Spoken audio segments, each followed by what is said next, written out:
Hello everyone, today is 14th of January, now it's 10 past 9 in the morning Moscow time.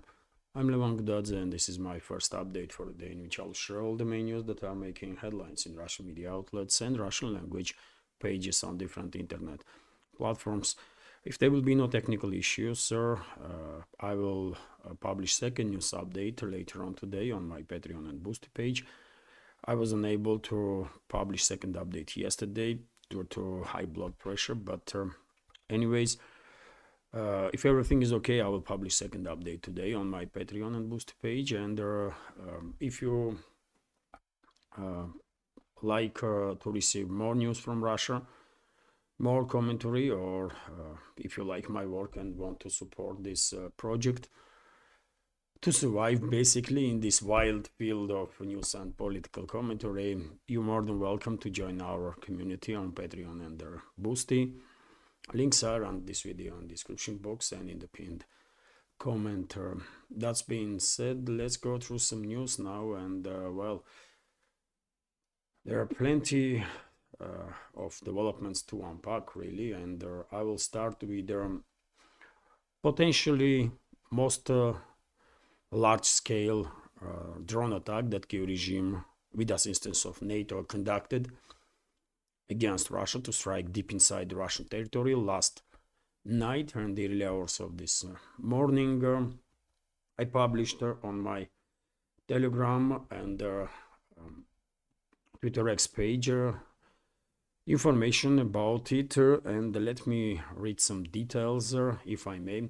Until now, it is 12 past 9 now, and Defense Ministry did not provide public with a finalized report how many drones were launched against Russia, how many was intercepted, or what kind of damage was done, but if any. But you know, I was monitoring internet since early hours of this morning, and that's what I found, that well, according to several sources, Zelensky's Nazi and the terrorist regime, with the support of several NATO countries, US and UK first of all, has launched a massive attack on 12 regions of the Russian Federation in European part of the country. Since the yesterday evening, our main attack was during the night time and still continues, by the way, and I will come back to this topic later on. So yesterday evening, the Ukrainian armed forces attempted to attack the Bryansk region with their US-made ATACMS missiles, according to reports. At least 30 explosions in the sky in the area were heard by locals. The debris fell on a territory of a chemical plant in the city of Seltzer and the Kremny plant. This is when it comes to Bryansk region, and I remind you, dear friends, that no Russian MSM reported about yet another ATACMS strike, and I believe the Defense Ministry also did not mention that yesterday evening there was yet another ATACMS strike on Russia. Also, at least 16 Ukrainian drones were shot down over the city of Alexin in the Tula region. Debris of the drones fell near the Oka sports base. At that moment, Paralympic volleyball players were there. They hide in a gym. No detailed information about casualties or damage as a result of this attack on the Tula region. Also, Zelensky's terrorist regime struck the Saratov region.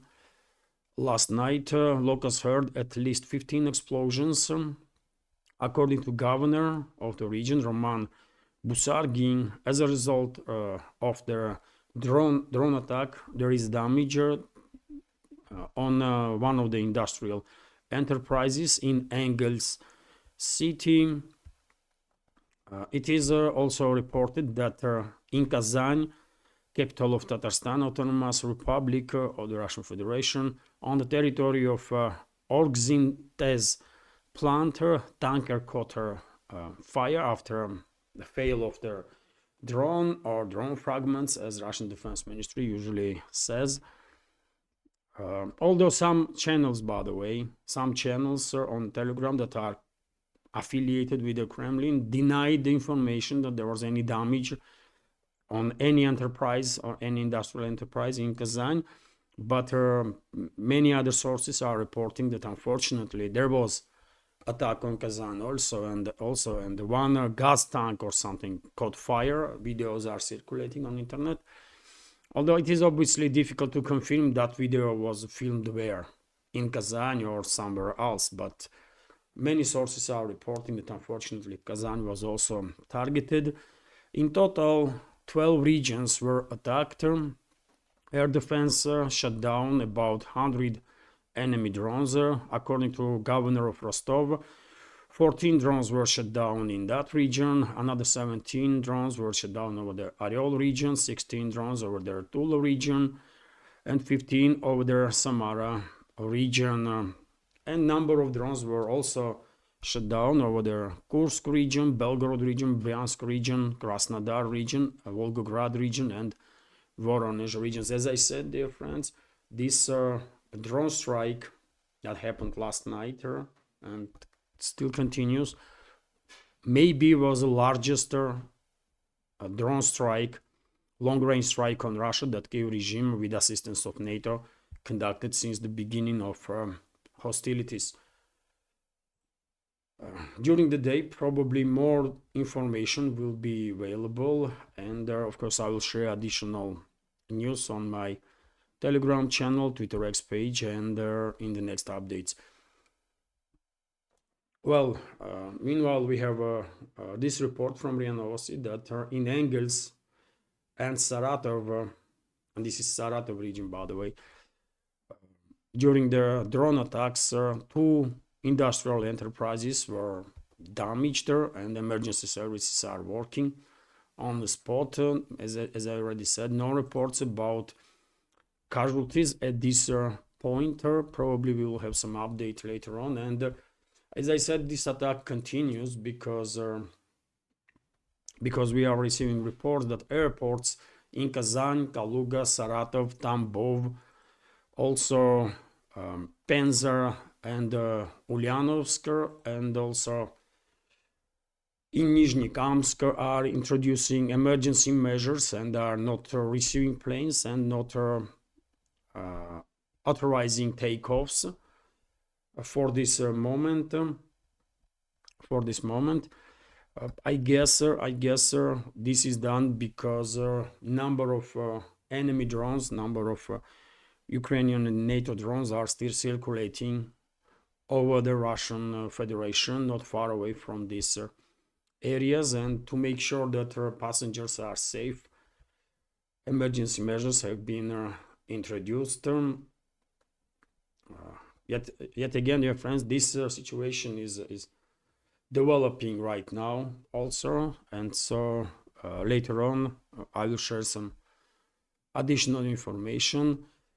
Meanwhile, TASS news agency is reporting that the Defense Ministry confirmed the progress of the Russian armed forces in Pischane settlement area, and according to Russian militaries, this settlement is under full Russian control now, completely liberated. This is DPR, by the way, Donetsk People's Republic. Also, we have RT's report that, well, not surprisingly, so-called elites in the West still continue to threaten to scare local populations in the West. And for example, NATO boss warns members to start learning Russia or start spending more on defense. Will this madness ever end? So European members of the NATO need to drastically increase their military spendings or start studying Russian. US-led bloc's Secretary General Mark Rutte has stated. Rutte's remarks came during the question and answer period at the end of the joint meeting of the European Parliament's committees on foreign affairs and the subcommittee on security and defense on Monday. While 2/3 of NATO members are meeting the bloc's 2014 target of spending 2% of their gross domestic product or GDP on the military, that's not enough to protect them from Moscow. Rutte claimed, "We are safe now, but not in for 5 years." Rutte said. So if you don't do it, get out your Russian language courses or go to New Zealand or decide now to spend more. I just want you to spend more money, Rutte added. I'm not committed to a new member, just saying that 2% is not nearly enough. And by the way, you all know that US President-elect Donald Trump has floated the idea of boosting their spending to 5% by NATO member states on defense, which is most likely will happen and will be great success for U.S. military-industrial complex first of all, because they're gonna be benefit from it first of all, isn't it? And when it comes to learning Russian language, I mean, why not? Everybody should at least try to learn as many languages as they possibly can, and Russian also. I mean, it's a beautiful language, right? And I highly recommend Rutte, for example, to learn some Russian if he did not yet. But yet again, dear friends, is there anybody in the West that really believes that we here in Russia are sleeping and dreaming about starting war against European states and occupying them? And I mean, what the hell, man? What is wrong with these people, huh? What is wrong with these so-called elites in the West? All we want is to be left alone, for God's sake. That's all, That's all.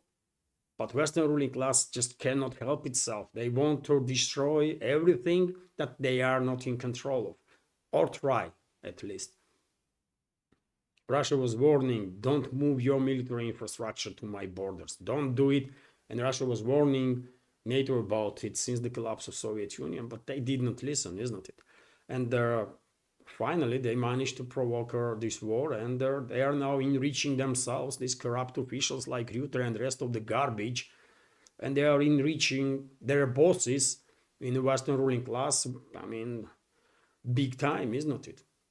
Hundreds and hundreds of billions of euros and dollars have been stolen from Western taxpayers, isn't it? To enrich military-industrial complex and these corrupt officials. And they want more, by the way. That's the point. They want some more, isn't it? Unbelievable. And that's how they are trying to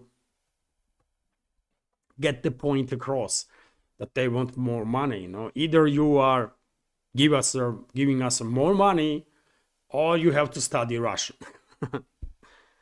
Okay, man. Okay, fucking psychopaths, man. RT is also reporting that, as I reported yesterday, by the way, towards the end of update, there was breaking news on RIA Novosti about yet another terrorist attack of Kiev regime on Russia, and that time report was about Ukraine's attempted drone strike on Russia's gas supply to NATO states on TurkStream, basically. So Ukraine has launched an unsuccessful drone attack on Russian energy infrastructure which delivers natural gas to Turkey. The defense ministry in Moscow reported on Monday their attempted sabotage took place on Saturday and involved 9 kamikaze drones, which Ukrainian forces, I guess with assistance of US for sure, US militaries and intelligence, launched at the Rutskaya Gaz compressor station near the village of Gaikozor in Russia's Krasnodar region, according to statement from the ministry. The site is crucial for the operation of their TurkStream pipeline, which delivers natural gas from Russia to Turkey under the Black Sea. Several nations in southern Europe, including EU member Hungary, use their Turkish route to receive supplies. Kiev's attack was aimed at stopping the supply of gas to European nations through their neutral intermediary. The Russian Defense Ministry stated all drones were intercepted, by the way, all according to reports, although I saw some articles according to which at least one drone, fragments of the drone or whatever, struck one of the buildings in this gas compressor station, and some damage was done, but not critical damage. And TurkStream is operating as normal for now, but exactly yesterday, by the way, before I see this report about this breaking news about this attempt to strike TurkStream from Kiev regime and US, obviously, I was talking about possibility that TurkStream can be targeted. On the very same video yesterday, I was talking about the TurkStream could be the target. And towards the end of the video, I noticed on RIA Novosti, and these pages, by the way, are updated online, in real time, right? So, for example, I have next news from RIA Novosti, and as you can see on the bottom of the screen, I don't know, can you see or not, but there are always updates when it comes to news. It's a news feed, basically. And you see when breaking news pops up. But anyways, RIA Novosti is reporting that Kremlin commented on this terrorist attack on Ruska compressor station of the TurkStream, and the Kremlin said that basically Kiev regime conducted this terrorist attack,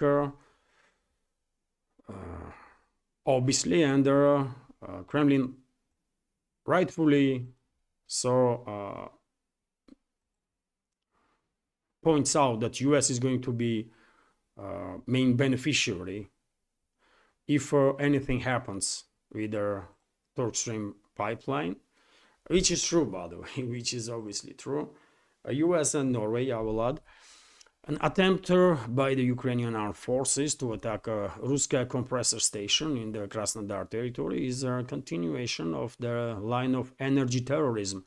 Russian presidential press secretary Dmitry Peskov said Saturday's attempt by the Kiev regime to attack the Ruska compressor station in Gaikozor in the Krasnodar territory is essentially continuation of the line of energy terrorism that Kiev has been following, apparently under the supervision of overseas friends for a long time. And overseas friends, obviously, Peskov meant US, because US energy companies and US ruling class, or Western ruling class that is in charge of US too, of course, are many main beneficiaries. They destroyed their Nord Stream pipeline, and what happened after that is that US energy companies start supplying European states with unprecedented volumes of LNG, right? And Norway also benefited significantly. Norway made extra 150 plus billion, I believe, since destruction of the Nord Stream pipelines, which is quite significant amount, isn't it? And if TurkStream will be destroyed also, and there is clearly attempts, of course, US energy companies will have further leverage over Europe. They will demand higher prices. I don't think US energy companies are in a position to significantly increase production of the LNG, liquefied natural gas, but at least they can demand higher prices, right? Because there will be significant shortage of the gas for Europe. If I remember correctly, European states are receiving more than 30 billion cubic meters of gas through TurkStream pipeline, right? And if Europe is losing that volume, they have to take it from somewhere, right? And if US cannot increase their deliveries of LNG on same volume, even if Norway is not capable of compensating for this loss of this supply, then obviously both, by the way, US and Norway will be in a position to demand higher prices from Europeans, and that's what they already are doing after destruction of the Nord Stream pipeline, after US basically conducted the largest ever industrial terrorist attack on this Russian-German project, right? And obviously, US, for economical reasons, wants to destroy TurkStream pipeline, but there is also geopolitics there, obviously. Whenever there is some bigger economical interests, there is always geopolitics there. First of all, US wants, by destroying TurkStream pipeline, US will, or Western ruling class will further intensify the industrialization of the Europe, right? And that will benefit US tremendously, because the majority of companies that are leaving Europe, majority of manufacturers are moving towards North America, US in particular, right? And this is statistics, by the way, this is numbers, right? So this is definitely one of the goals of Western ruling class, because they want US as to be reindustrialized, because US is clearly main enforcer in hands of Western ruling class, right, in this world. And in other hand, by the way, destruction of TurkStream, or threat that something might happen with the TurkStream, is also gives Washington opportunity to add some more pressure on Turkish leadership, on Ankara, because obviously Ankara is benefiting greatly from this project, and Ankara even has ambitions to become energy hub, right, a regional energy hub, and to play key role in supplies of Europe with their energy. And with destruction of all these pipelines, obviously Ankara is gonna lose that opportunity. And same time, by the way, US might say to Ankara, you know what, this was just an exercise. If you don't want something to happen to TurkStream, stay away from Kurdish forces in Syria or Iraq, by the way, for that matter. That's what US might signal to Turkey. Obviously, main priority for Western ruling class, as far as I understand right now, is to reindustrialize US, and the only way they can do it in relatively short terms, in a 5 to 10 year period, let's say, is to deindustrialize Europe. How are they gonna do it? By increasing energy cost, right? That's why they destroyed their Nord Stream pipelines. That's why they are targeting now TurkStream pipelines, right? So, and that's why, by the way, they are targeting Russian energy sector in general. So if anybody in Europe ever thought that US was a true friend and ally, well, okay, I feel sorry for those people, man. I'm talking about political leadership. I'm not talking about relationships between the people, ordinary people like us, obviously, but I'm talking about state politics now. US elites were never real friends and allies to anybody, by the way, not even to Canadians, right? And they are kind of like cousins there. But anyways, well, Kremlin commented on this attack on our energy pipeline of Russia, gas pipeline. And by the way, Hungary, who is receiving gas through TurkStream, obviously also commented on this topic. And Peter Sziart, the foreign minister, called this attack an attack on European security. Let's translate this news. So the attack of the Ukrainian armed forces on the compressor station of the TurkStream pipeline in the Krasnodar territory should be considered as an attack on the sovereignty of the gas receiving countries. Hungarian Minister of Foreign Affairs and Foreign Economic Relations, Peter Sziart, said on Facebook, the security of the energy supply is a matter of sovereignty, so any action that threatens the security of our energy supply should be considered an attack on sovereignty, he wrote. And well, if so, then I guess relationships between Budapest and Kiev will deteriorate further and further, because clearly Kiev regime, has no care about sovereignty of Hungary or interests of Hungary and Hungarians. Zelensky and his criminal associates don't care, by the way, as Washington does not, right? And same goes for every other country that benefits from that pipeline or benefits from cooperation with the Russian energy sector. Meanwhile, we have this report.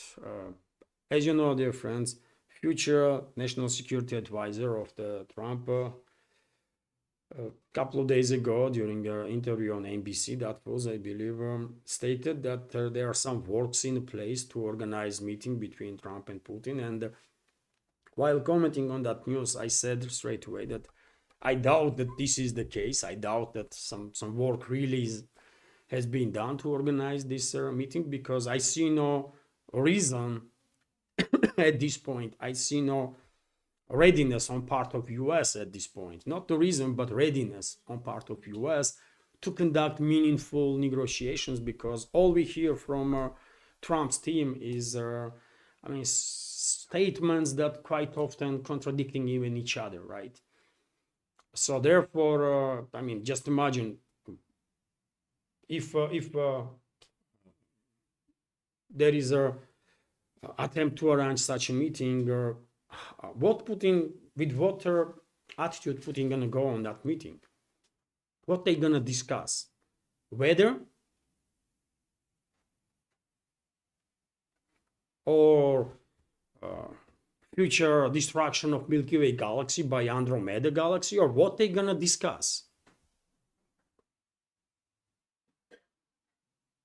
At this point, Trump's administration did not demonstrate that they have any understanding of the situation and they have any real ideas, any workable ideas to basically share with the Russian side.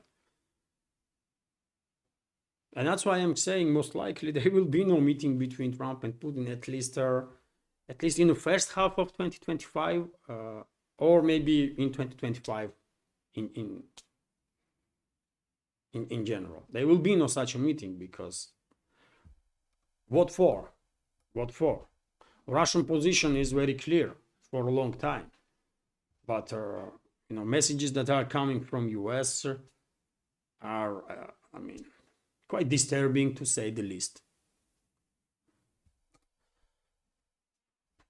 And Peskov, by the way, press spokesman of the Russian president, said that confirmed basically that at this point there is no preparations of any meeting between Trump and Putin. No substantive preparations are underway for a meeting between Russian leader Vladimir Putin and US President-elect Donald Trump. Kremlin spokesperson Dmitry Peskov told the reporters, while there is no substantive work, there is a declared understanding and the political will, because such a contact would be very, very necessary, and we will look further after administration in Washington changes what can be done. So yes, political will is in place. Trump spoke about willingness to speak to Putin. Russian side also said that there is no issue. Putin can meet with anybody, really. But there have to be substance for a meeting, right? They have to discuss something of importance. They cannot just meet and then talk about weather. This is not serious, right? So therefore, me personally, I don't believe there will be any meeting between Russian and US leaders in 2025. And unfortunately, my reading of the big picture is that in next few months, by the way, we will see tremendous escalation of this conflict. Well, while Trump will be in office already. Probably many of you noticed that Western ruling class and their assets in Kiev are actively trying to provoke some strong reactions from Russia. They are targeting Russia on a daily basis with these long-range strikes, not just with the drones, but also missiles. Right? Yesterday, for example, Bryansk region was targeted with ATACMS. It is clearly an attempt to force Russia to respond in a way that will make it even more difficult for future administration of US to hold the talks with the Russian side and to try to de-escalate if they want to even.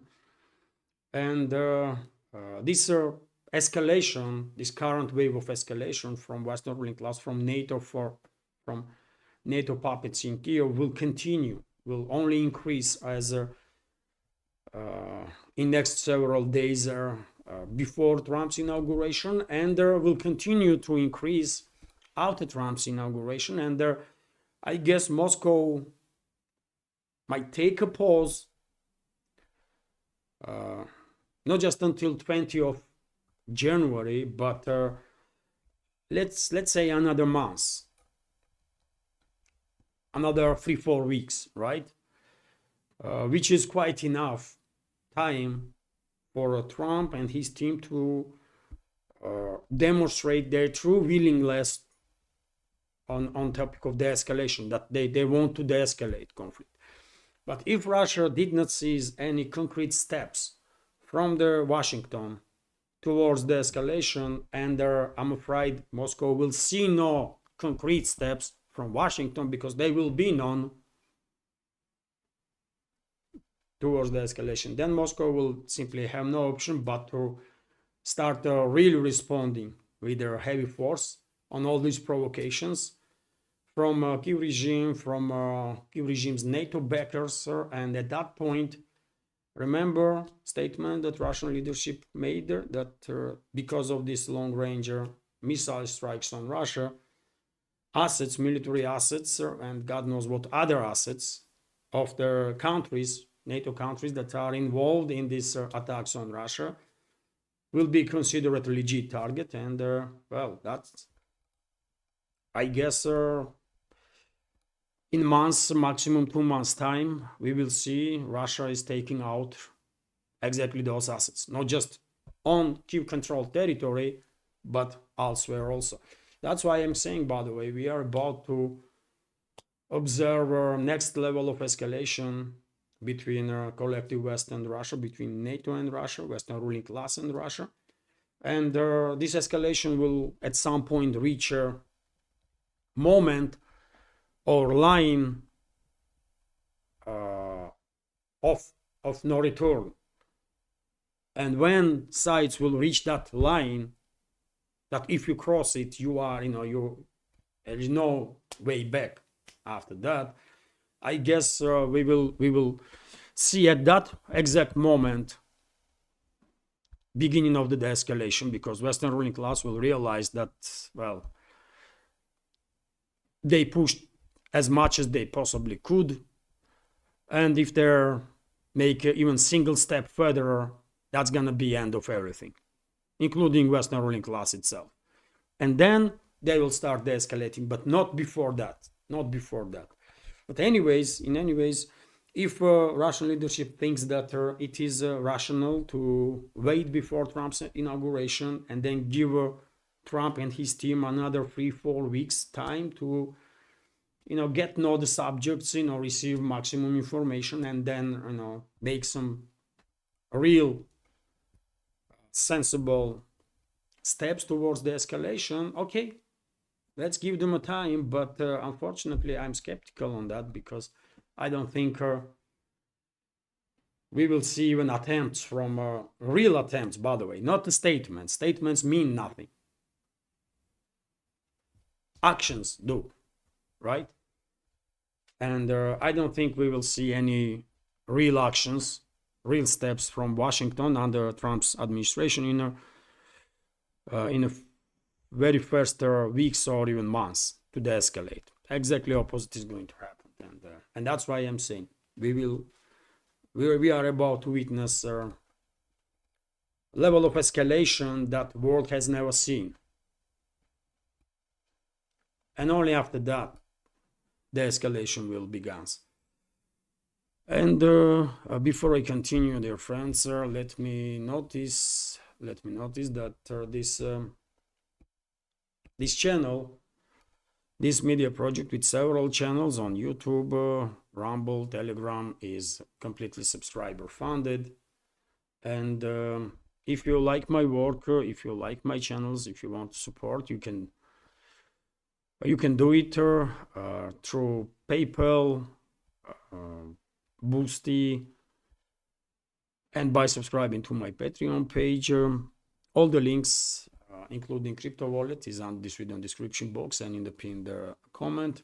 Since last Monday, by the way, I did not have any donation from PayPal. This project didn't receive any support through PayPal.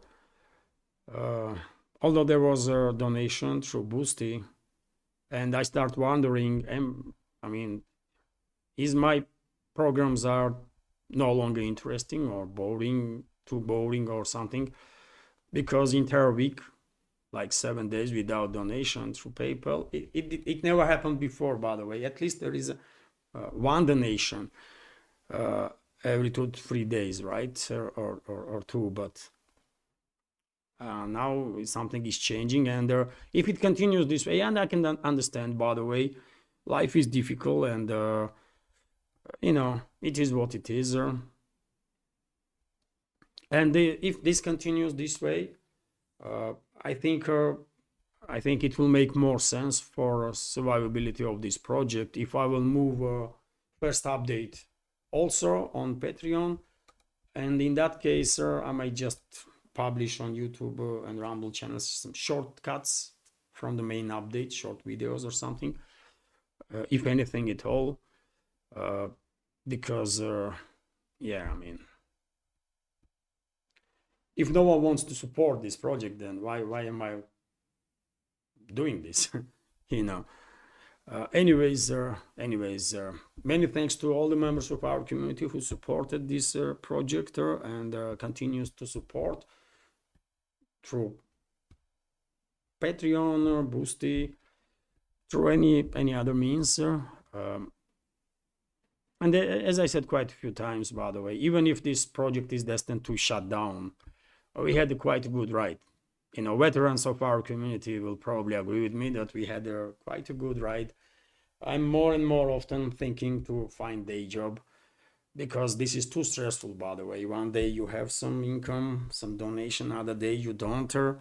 Then entire week goes by without any donation. That it is stressful, by the way. I'm too old for this, and you know, it will be better for me if I find day job and focused on Patreon and Boosty. And if whoever wants to, you know, have access to programs, they will subscribe, and that's about it. Anyways, let me continue. It is difficult business, isn't it? As I said, it's a wild field, by the way, this news and political commentary. When you are a small channel, it is I mean, extremely difficult to survive in this field, you know. Anyways, let's continue. RIA Novosti is reporting that well, Houthi rebels are claiming that they conducted a long-range missile strike on defense ministry's building in Tel Aviv in Israel. No confirmation from Israeli side that anything was damaged as a result of this strike. Most likely Yemeni missiles were intercepted. Although let's wait and see if any update on this topic later on from any side. But it is worth notice that Houthi rebels, by the way, Ansar Allah movement, despite all the attacks from Israel, US, UK, they still are well capable of carry out these long-range strikes. There still are force to be reckoned with, and you know, Red Sea is still almost almost out of order when it comes to navigation, isn't it? Vzglyad newspaper is reporting that Russian president and the president of Iran, Vladimir Putin, and Masoud Pezeshkian will sign on 17th of January will sign a comprehensive agreement on strategical partnership. So we know now data. We knew this data earlier, by the way, but we have now additional confirmation of that on January 17, Russian and Iranian presidents Vladimir Putin and Masoud Pezeshkian will sign a comprehensive strategic partnership agreement, which will become the basis for expanding cooperation in trade, investment, transport, logistics, and humanitarian spheres, and also in military spheres, by the way. Obviously, there will be certain points in this agreement that will be classified. And I guess in that classified part, there will be topics of military cooperation, potentially even bilateral military assistance in case of foreign aggression, somewhat similar agreement that Russia has now with North Korea, right?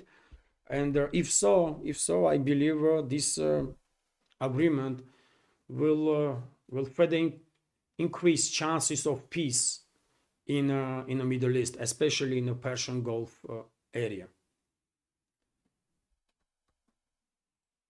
So some interesting, significant developments are happening in relationships between Russia and Iran.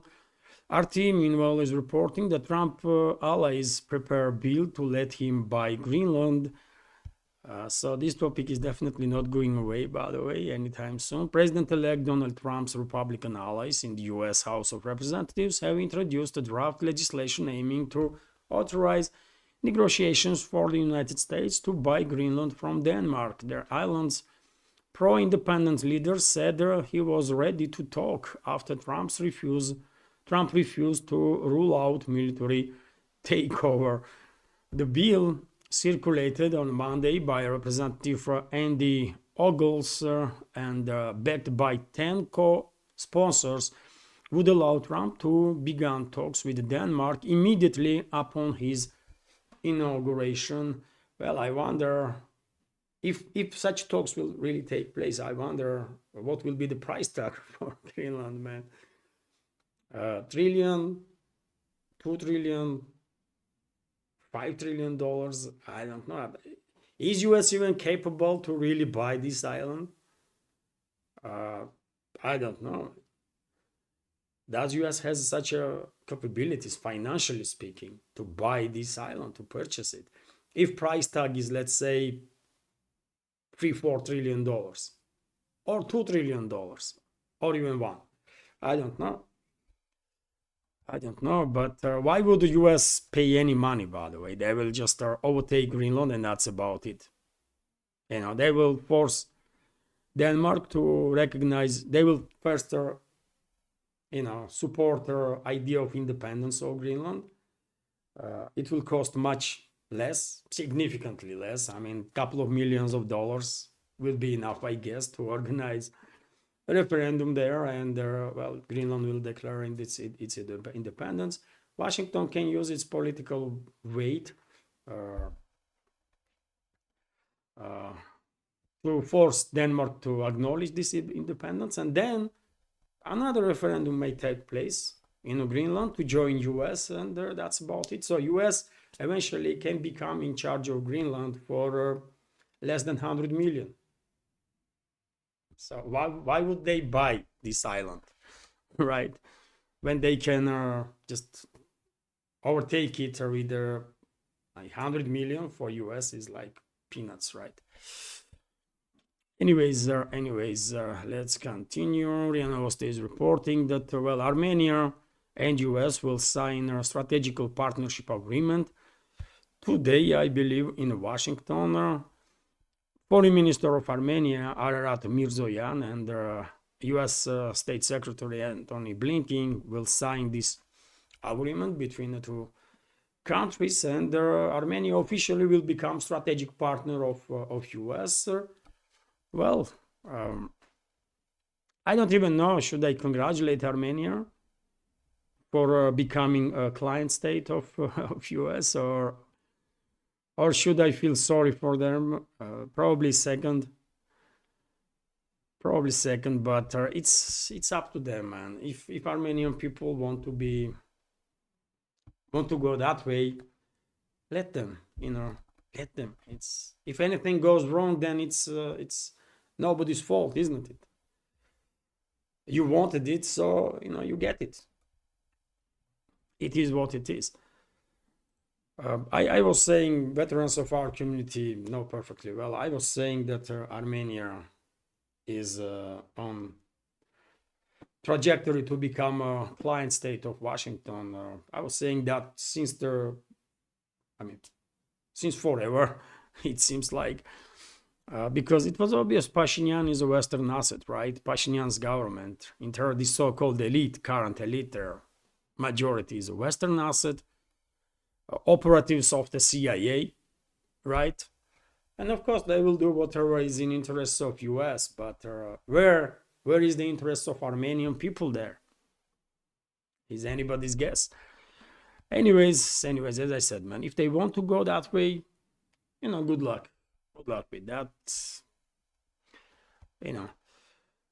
Arte is reporting that Biden's new Russian sanctions prompt oil price surge. Brent is selling now for $80+. So oil prices continues to rise for a third straight day on Monday. This is yesterday's data, with Brent crude surging above $81 per barrel to hit a 4-month high. The increase came as traders believe the latest US sanctions targeting Russian oil exports could disrupt supplies to major buyers such as China and India. And this is true, by the way, seems like.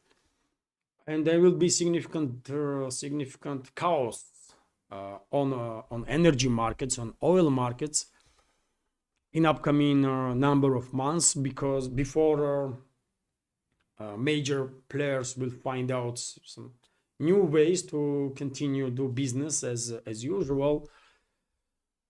But for time being, it is going to be some distraction on the markets, because Bloomberg, for example, is reporting that India is refusing to accept in its ports tankers with Russian oil that were sanctioned.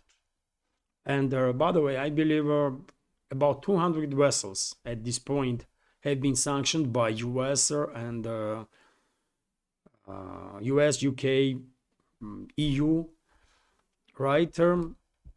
And this is quite significant number, obviously, quite significant number. And as I said, until major players on the oil market or energy market will find out ways to deal with these sanctions, new obstacles that Western ruling class is creating, obviously there will be some significant destruction on the energy market, and oil prices will only go up. Oil prices will only go up. I saw some reports, by the way, that Russia may even decrease potentially if major players on the market will struggle to deal with this additional wave of sanctions. And if they would not be able to find a way to continue cooperation, then Russia may decrease in several months' time. Russia may start decreasing oil production up to 800,000 barrels a day, right? And these 800,000 barrels a day have to come from somewhere. It is not a crazy volume, right? It can be compensated on the world market by other countries. But price will go up anyways, right? Price will go up anyways. So I guess whatever the case, energy, there will be chaos on energy markets, and for at least time being, we will see constant rise in prices because of this unpredictability. Well, it is sad to see this news, dear friends. India is a strategic partner of Russia, obviously, and it is sad to see this news that India will refuse to receive these tankers that US sanctioned, because that demonstrates weakness of India's stance on geopolitical map. And this is not good. India is sending wrong messages in the region, right? Because what sanctions? Who gives any right to US to sanction anybody? It's illegal, right? No one gives US any rights to sanction anything or anybody in this world, right? And to prohibit other countries to dictate to other countries with whom they cooperate and with whom not. And I can understand when smaller countries are struggling, to refuse any orders from US or the West, but India is not a small country. India is not a small country. India has ambitions that it is a superpower, or at least emerging superpower. And this news, if India really is refusing to receive tankers that some criminals in US sanctioned, well, that's a wrong message being sent by New Delhi. But anyways, just give it 3 to 5 months time, and I guess, as I said, major players on energy market will find ways to continue business as usual. Over 40,000 sanctions being imposed on Russia, and somehow Russia and Russian partners managed to deal with it, and it will be similar with this new wave of sanctions too. That's how it's going to be. But meanwhile, well, one should expect a hike in oil prices, that's for sure, and it is happening. And dear friends, I will end this update on this news. Hopefully you will find this video informative, interesting, useful, and if so, please click that like button and leave some commentary about anything. I'm saying it every day, and will continue, because it is true, by the way. These likes and comments are only way we can try at least to influence algorithm. And when we are successful, and there is such times, by the way, we didn't manage to influence algorithm for at least last two months, I guess, if not more. But sometimes we are managing to influence algorithm, and when that happens, videos being showed in recommendations on YouTube, for example, and videos are, you can clearly notice it. Usually my videos have, like, I don't know, because of this crazy algorithm, immensely aggressive algorithm, my videos have like 3, 4, 5,000 views, sometimes maybe 6,000-7,000. But when we are managing to influence algorithms, view numbers are 15,000-20,000, right? More than 10. So yes, if you can, that will be help also to click that like button and leave some commentary. And yes, if you like this channel, if you think I deserve to be in this field of news and political commentary, please consider to support this project. All the links are on this video description box and in the pinned comment. This is it for now. Have a wonderful day and take care.